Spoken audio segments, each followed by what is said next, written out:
چائے پیش کی، پانی پیا. کوئی ایک لمحہ بتائیے جو نعمت الہی سے خالی ہو. مسلسل نعمت ہی نعمت. اور اللہ نے جب کہہ دیا جب گن ہی نہیں سکتے ہو، تو جس چیز کی شمارش نہ ہو اس کا حساب کیا ہے؟ حساب تو جب ہوگا جب گنتی ہو جائے. مجھے سمجھ میں نہیں آ رہا ان لوگوں کی فہم اور سوچ پر جو قیامت میں اللہ کی نعمتوں کے حساب پر غور کر رہے ہوتے ہیں. وقفوہم انہم مسئولون، روک لو انہیں، ان سے سوال ہوگا. ثم لتسألن یومئذ عن النعیم، روکنے کے بعد ان سے نعمتوں کے بارے میں پوچھا جائے گا. یا اللہ تو تکلیف ما لا یطاق تو دے نہیں سکتا، جس ذمہ داری کو ہم ادا نہیں کر سکتے وہ ذمہ داری ہم پہ ڈال نہیں سکتا.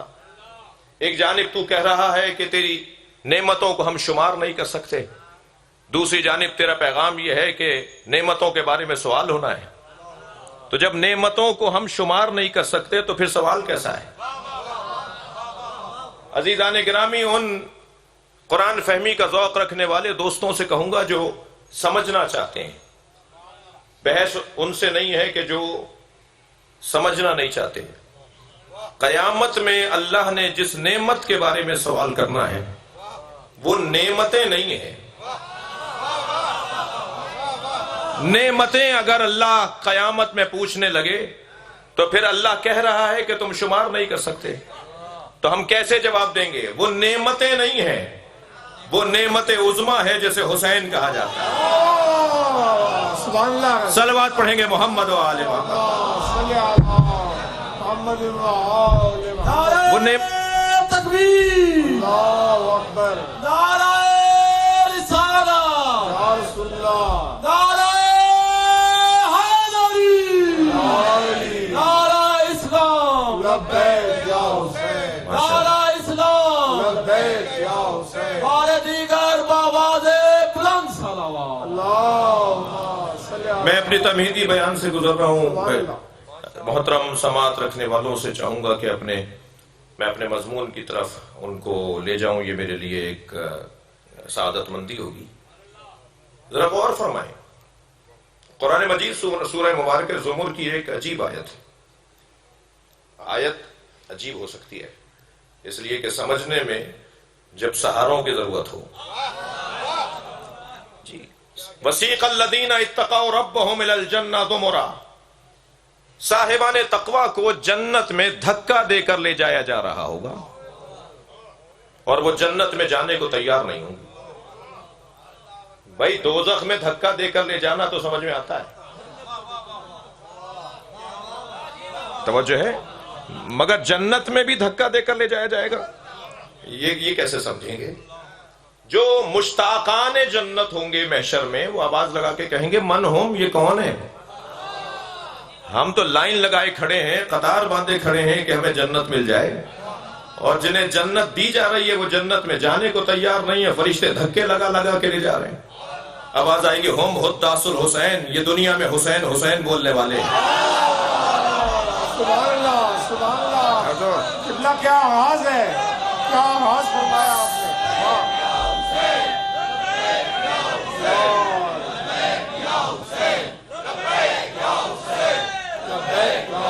بلند تر صلوات ہدیہ کریں گے محمد و آل محمد. اللہ کی سب سے بڑی نعمت. اب میں نے آیت کا ترجمہ کرنے کے لیے تمہید باندھ لی، اب ترجمہ سنیے. یا ایھا الذین آمنوا، اے صاحبان ایمان، اتقوا اللہ حق تقاتہ، تقوی پروردگار کا حق ادا کرو. پسند کا تقوی نہیں، مطلب کا تقوی نہیں، بلکہ تقوی کا حق. تنہائی میں بھی وہی یاد رہے اور مجمع میں بھی یاد رہے. بہت سے لوگوں کو اللہ مصلی پر ملتا ہے، انہوں نے اوقات نماز کو اللہ کے اوقات جان لیے ہیں. یہ اوقات نماز تھے، یہ اللہ کے اوقات نہیں تھے. اور پھر وہ مصلی پہ پہنچنے کے بعد سوچتے ہیں کہ اب اللہ ملے گا، اور بہت سے لوگوں کو تو مکے میں بھی اللہ نہیں ملتا۔ جی یہ ضروری نہیں ہے، یہ ضروری نہیں ہے کوئی مکہ چلا گیا تو اسے اللہ مل جائے۔ جی ویسے ہی ہم نے تو مسلمانوں نے سنی شیعہ مجمع بیٹھا ہے، اور مجھے گمان ہے کہ غیر مسلم بھی تشریف فرما ہے، ویسے ہی ہم مسلمانوں نے تو اتنی تقسیم اور اتنی گھٹنوں کو ایجاد کر دیا ہے کہ وہ بریلویوں کی مسجد ہے، وہ دیوبندیوں کی ہے، وہ مالکیوں کی ہے، وہ شافیوں کی ہے، وہ شیعوں کی ہے، وہ سنیوں کی ہے، اللہ کی کون سی ہے؟ اور تعجب ہوتا ہے کہ بعض مسجدوں کے تو باہر لکھ دیا جاتا ہے کہ یہاں شیعہ کا داخلہ ممنوع ہے، بعض لکھ دیا جاتا ہے یہاں بریلوی نہیں آ سکتے، کہیں لکھ دیا جاتا ہے یہاں دیوبندی نہیں آ سکتے۔ تو مسجدوں کو ہم نے تقسیم کر دیا۔ ایک درد ہے جس کو بیان کر رہا ہوں، بعض لوگوں کو اللہ مکے میں نہیں ملتا، اور بعض لوگوں کو اگر چاہیں تو ایک لمحے میں اپنے آپ کو دیکھنے سے اللہ سمجھ میں آ جائے گا۔ یہ اپنے اوپر ہی غور کر لیں، اللہ کی نعمتوں پر غور کر لیں۔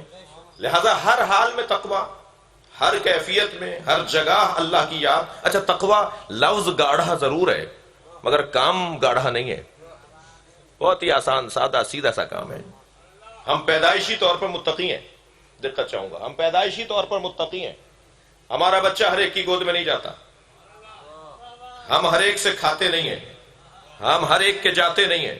یہ جو نہیں کرتے نہیں کرتے نہیں کرتے، اسی کو تقویٰ کہا جاتا ہے، اور یہی اگر اللہ کی خاطر ہو جائے تو ولی بنا دیتا ہے۔ تو تقویٰ اور اس کا حق ادا کرنا یہ قرآن کا حکم، اتقوا اللہ حق تقاتہ ولا تموتن الا وانتم مسلمون، اور خبردار مر نہ جانا مگر مسلمان مرنا۔ اچھا مرنا ہمارے ہاتھ میں، تبھی تو اللہ ہم سے کہہ رہا ہے کہ مسلمان مرنا، مسلمان جینا ہمارے ہاتھ میں ہے، مسلمان مرنا ہمارے ہاتھ میں۔ اللہ کہہ رہا ہے مسلمان مرنا۔ یہ جو مسلمان مرنے کو اللہ نے ہمارے اوپر واجب قرار دیا ہے، اس کا بڑا گہرا تعلق ہے نعمت الہیہ کے ساتھ۔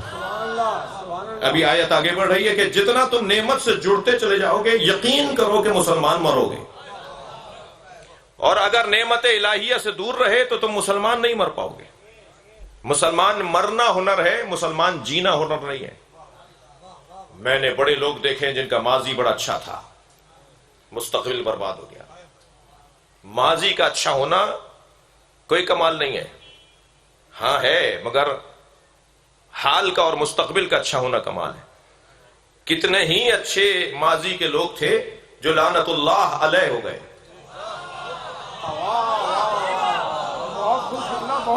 اور کتنے ہی ماضی کے خراب لوگ تھے جو حور علیہ السلام ہو گئے۔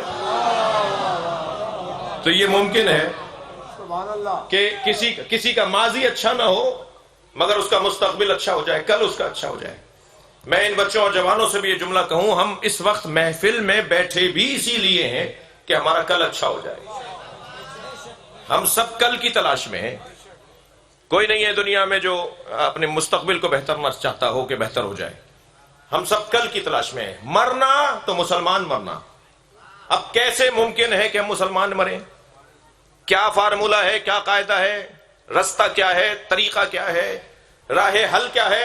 ارشاد ہوا وَاعْتَصِمُوا بِحَبْلِ اللَّهِ جَمِيعًا وَلَا تَفَرَّقُوا، اللہ کی رسی کو مضبوطی کے ساتھ تھامے رکھو۔ بھائی اہل دقت بیٹھے ہیں، میں قرآن کی آیت پر غور کر رہا ہوں اور آپ کو اپنے ساتھ رکھنا چاہتا ہوں۔ بہت ساری آیات کا، ابن عباس صاحب، بہت ساری آیات کا ترجمہ ہمارے ہاں اجلت میں کیا جاتا ہے، اور بہت ساری حدیثیں بھی ہیں جن کا ترجمہ اجلت میں ہو گیا اور رائج ہو گیا، اور اس پہ بس جو سوچ لیا گیا اسی پر غور کیا جا رہا ہے۔ بہت مشہور حدیث ہے مولا علی کی، سلونی سلونی قبل ان تفقدونی، ترجمہ کیا جاتا ہے پوچھو پوچھو اس سے پہلے کہ میں دنیا سے چلا جاؤں۔ ترجمہ ٹھیک نہیں ہے، علی یہ نہیں کہہ رہے، علی فرما رہے ہیں سلونی سلونی قبل ان تفقدونی، پوچھو پوچھو اس سے پہلے کہ تم مر جاؤ۔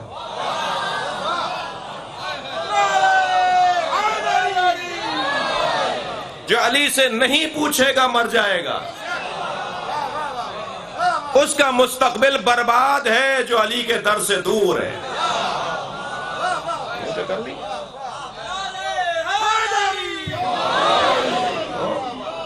اور میرا محترم سنی مجمع اس کے لیے ایک جملہ کہہ دوں، خبردار خبردار، مولا کائنات کے باب میں اگرچہ خاص موضوع میرا مولا کائنات کی خدمت میں اس عنوان سے رہنا نہیں ہے، مولا کے بچے کی خدمت میں رہنا ہے، لیکن ایک جملہ میرا دل کر رہا ہے مولا کی زوجہ کو خوش کرنے کے لیے۔ سیدہ خوش ہو گئی تو شاید نہیں، یقینی ہمارے سارے مسئلے حل ہیں جی۔ اور بیوی کو راضی کرنے کے لیے ایک جملہ عرض کر رہا ہوں عزیزان گرامی، بہت سارے پیروں کو مریدوں نے مروایا ہے۔ مرید کہتا ہے میرا پیر ایسا، اور پیر کہتا ہے یہ کہہ رہا ہے کہ میں ایسا ہوں، مجھے تو نہیں پتا کہ میں ایسا بھی ہوں، اور میرا پیر ایسا، وہ کہتا ہے جی ان سے پتا چل رہا ہے کہ میں ایسا ہوں۔ خبردار، ذرا جس کا جو مقام ہے وہی دیا جائے۔ جب مقام سے زیادہ اور حد سے زیادہ بات ہوگی تو اسی کو فساد کہتے ہیں جی۔ امام حنبل، بہت بڑا نام، بڑا مقدس نام، بڑا علمی نام، ان کا ایک مقلد، ان کا ایک مرید ان کی خدمت میں ایک شیعہ دوست کو ساتھ لے آیا اور امام حنبل سے کہنے لگا کہ حضور فرمائیے جبریل امین نبی مکرم پر کتنی دفعہ نازل ہوئے؟ انہوں نے فوراً کہا 12,000 دفعہ۔ 6,000 سے زیادہ تو آیتیں آئی ہیں، لیکن جبریل صرف آیتیں تو لے کر نہیں آتے تھے، جبریل تو اس کے علاوہ بھی آتے تھے۔ انہوں نے فرمایا 12,000 دفعہ۔ تو شیعہ جو دوست کو چٹکی بھرنے کے لیے کہنے لگے علی پر کتنی دفعہ جبریل آئے؟ تو امام حنبل نے فوراً کہا 24,000 دفعہ۔ کہنے حضور نبی پر 12,000 دفعہ، علی پہ 24,000 دفعہ۔ کہنے تم نے یہ حدیث نہیں سنی ہے؟ انا مدینۃ العلم علی بابھا۔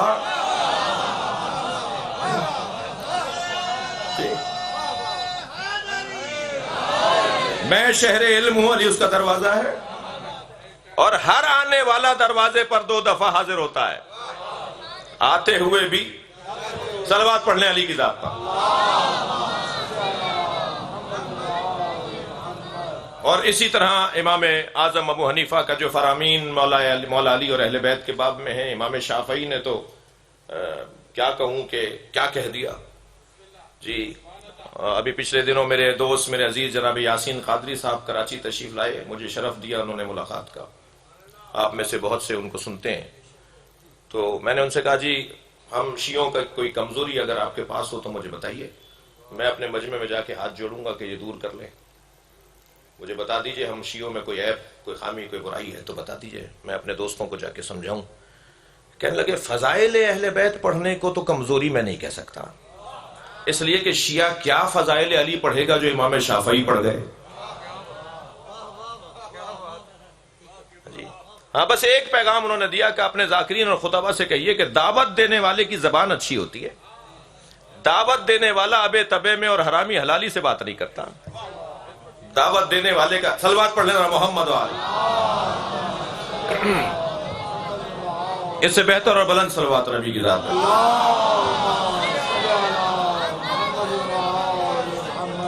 تو یہ حدیث ہے، یہ معصوم مولا علی کا فرمان، اس کا ترجمہ بھی دوبارہ سے اس کو نظر ثانی کرنے کی ضرورت ہے۔ یا سرکار کا یہ فرمان کتنا مشہور ہے، ان الحسن والحسین سیدا شباب اہل الجنہ، ترجمہ کیا جاتا ہے حسن حسین جوانان جنت کے سردار ہیں، ترجمہ ٹھیک نہیں ہے۔ ان الحسن والحسین سیدا شباب اہل الجنہ، حسن حسین جوانان جنت کے سردار ہیں، ترجمہ ٹھیک نہیں ہے۔ انتہائی سادہ اور سیدھی اور آسان عربی میں نبی نے ارشاد فرمایا ہے۔ اس کا مطلب یہ ہے، جو ترجمہ ہم کرتے ہیں اس کا مطلب یہ ہے مر جاؤ جنت میں پہنچو تو 2 سردار ملیں گے، یعنی حسنین مردوں کے سردار ہیں۔ نبی نے تو یہ کہا ہی نہیں۔ ان الحسن والحسین سیدا شباب اہل الجنہ، حسن حسین جوانان اہل جنت کے سردار ہیں، اور اہل جنت ہونے کے لیے مرنا ضروری نہیں ہے، اسی دنیا میں اہل جنت بن جاؤ، حسنین تمہارے سردار ہیں۔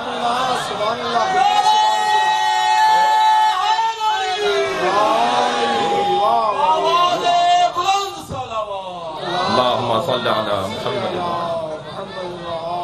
محمد۔ تو احادیث کی مسلسل ایک جس کا ترجمہ بہتر کرنے کی، اسی طرح قرآن کی کچھ آیات مشہور ہو گئی ہیں اور ترجمہ مشہور ہو گیا ہے۔ ارشاد ہو رہا ہے وَاعْتَصِمُوا بِحَبْلِ اللَّهِ جَمِيعًا وَلَا تَفَرَّقُوا، اللہ کی رسی کو مضبوطی کے ساتھ تھامے رکھو اور تفرقے میں نہ پڑو، جھگڑے میں نہ پڑو. یہی ترجمہ ہوتا ہے نا، ترجمہ تو اچھا نہیں ہے. یعنی اللہ اختلاف سے منع کر رہا ہے، تفرقے سے منع کر رہا ہے. وہ عیسائی ہیں، وہ مسلمان ہیں، وہ ہندو ہیں، وہ یہودی ہیں، وہ سنی ہیں، وہ شیعہ ہیں. یہ دو ہیں اس لیے کہ اختلاف ہے. جی اختلاف ہے نا، اور اختلاف کی بنیاد پر ہی تو یہ مسالک اور ادیان ہیں. تو کیا مطلب ہے کہ قرآن نے یہ کہا ہے کہ سارے باطل ہیں، اختلاف نہیں کرنا چاہیے، حیوان ہو جائیں، کچھ سوچنے کی صلاحیت ختم کر دیں؟ اختلاف کو اللہ کیسے منع کرے گا؟ اختلاف لیل و نہار پہ تو دنیا چل رہی ہے. اختلاف تو حسن کائنات ہے. یونیورسٹیاں بند ہو جائیں، تعلیمی ادارے بند ہو جائیں، کتابیں لکھنا بند ہو جائیں، ڈاکٹر حضرات کی تحقیقیں بند ہو جائیں، اگر اختلاف رائے نہ ہو. اختلاف تو حسن ہے. تو اللہ یہ نہیں کہہ رہا کہ تفرقے میں نہیں پڑھو اور اختلاف میں نہ جاؤ اور ایک دوسرے سے اختلاف نہ کرو. نہیں، ہرگز یہ نہیں کہہ رہا اللہ. وَاعْتَصِمُوا بِحَبْلِ اللَّهِ جَمِيعًا وَلَا تَفَرَّقُوا، اللہ کی رسی کو مضبوطی کے ساتھ تھامے رکھو اور رسی کے بارے میں جھگڑا نہ کرو. جی جی جی صلوات پڑھیں ذرا محمد و آل محمد. اختلاف کا میں تمہیں بتا رہا ہوں کہ اس سے زیادہ اختلاف نہیں ہونا چاہیے. اس منزل پر آ کر اختلاف نہیں کرو. اختلاف حبل اللہ کے بارے میں نہیں ہونا چاہیے. اب یہ حبل اللہ ہے کیا؟ دقت چاہوں گا. مولا علی سے پوچھا یا علی اللہ کی رسی کیا ہے؟ فرمایا قرآن. مولا نبی سے پوچھا یا رسول اللہ اللہ کی رسی کیا ہے؟ فرمایا علی. یعنی قرآن اور علی کو جوڑیں گے تو اللہ کی رسی بنے گی. اور رسی کم از کم 2 ڈوروں کے بٹنے کو کہا جاتا ہے. آپ 14 ڈور بھی پڑھ سکتے ہیں. کم سے کم 2 ڈوریں بٹی جائیں گی، قرآن اور علی. خبردار قرآن کے بارے میں جھگڑا نہ کرو. اگر شیعوں کا 40 پارے کا قرآن ہے تو اللہ کا پھر اللہ کے اس فیصلے کو کیا کرو گے؟ اِنَّا نَحْنُ نَزَّلْنَا الذِّكْرَ وَإِنَّا لَهُ لَحَافِظُونَ، ہم نے قرآن کو نازل کیا اور ہم ہی اس کی حفاظت کریں گے. تو تم شیعوں کی طاقت معاذ اللہ کی طاقت سے زیادہ مانتے ہو کہ اللہ تو کہہ رہا ہے کہ قرآن کی حفاظت ہم کریں گے اور کوئی کہہ رہا ہے کہ شیعوں نے بدل دیا. جی قرآن لڑنے کا موضوع نہیں ہے. حتیٰ یہ بھی غیر عالمانہ گفتگو ہے کہ وہ ولدالین کہتے ہیں، یہ ولدالین کہتے ہیں. یہ مخرج کا موضوع ہے، یہ تجوید کا عنوان ہے، یہ الفاظ کی ادائیگی کا علمی عنوان ہے. زبان کی نوک اگر آگے کی دانتوں پہ لگے، کاٹنے والے دانتوں پہ لگے تو ایک حرف بنتا ہے، اور سائیڈ والے دانتوں پہ اگر زبان کی ایک طرف جا کے لگے اور آپ زور لگائے تو ایک اور حرف بنتا ہے. یہ مسئلہ تجوید کا ہے، یہ مسئلہ سنی شیعہ کا نہیں ہے. اور میں تو شیعہ برادری سے یہ کہتا ہوا گزروں کہ اگر کہیں شیعہ قاری قرآن نہ ملے تو اپنے بچوں کو سنی قاری قرآن سے تعلیم دلواؤ. قرآن 2 ہیں ہی نہیں، البتہ دینیات نہیں پڑھوانا. ذرا صلوات پڑھ لیں محمد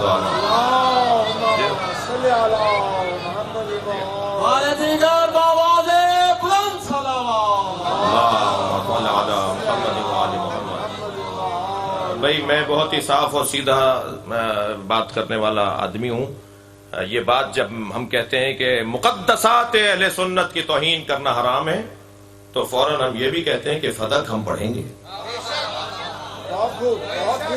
غدیر کو ہم پڑھیں گے، جی اہل بیت کی مظلومیت کو ہم پڑھیں گے. خبردار کسی کی توہین نہ کرنا کسی کی تعظیم کرنے کے مترادف نہیں ہے. جی بہت روشن بات ہے. میں نماز پڑھ کر پیش نماز کی خدمت میں گیا مولانا کی، اور میں نے مصافحہ کیا. ان کے برابر میں میرے ابا بھی کھڑے تھے. میں نے انہیں بھی ادب سے سلام کیا، انہوں نے میرے سر پہ ہاتھ رکھا، دعائیں دی، اور وہیں کھڑے ہوئے میں نے مولانا سے شرعی مسئلہ پوچھا. وہاں کھڑے ایک مومن نے مجھے کہا کہ آپ کے والد تو مولانا سے 20 سال بڑے ہیں، آپ نے اپنے والد سے کیوں نہیں مسئلہ پوچھا؟ میں نے کہا جی بڑے میرے والد ہیں مگر عالم یہ ہے. یہ بہت روشن سی بات ہے کہ ہم احترام سب کا کریں گے مگر مسئلہ اہل بیت سے پوچھیں گے، اور اس پر ہمارے پاس علمی اور معقول اور منطقی دلائل بھی ہیں. دقت ہے نہ موضوع قرآن لڑنے کا ہے اور نہ علی لڑنے کا عنوان ہے. مولا کے نام پہ لڑائی نہیں ہوگی، مولا کے نام پہ تو جمع ہوا جائے.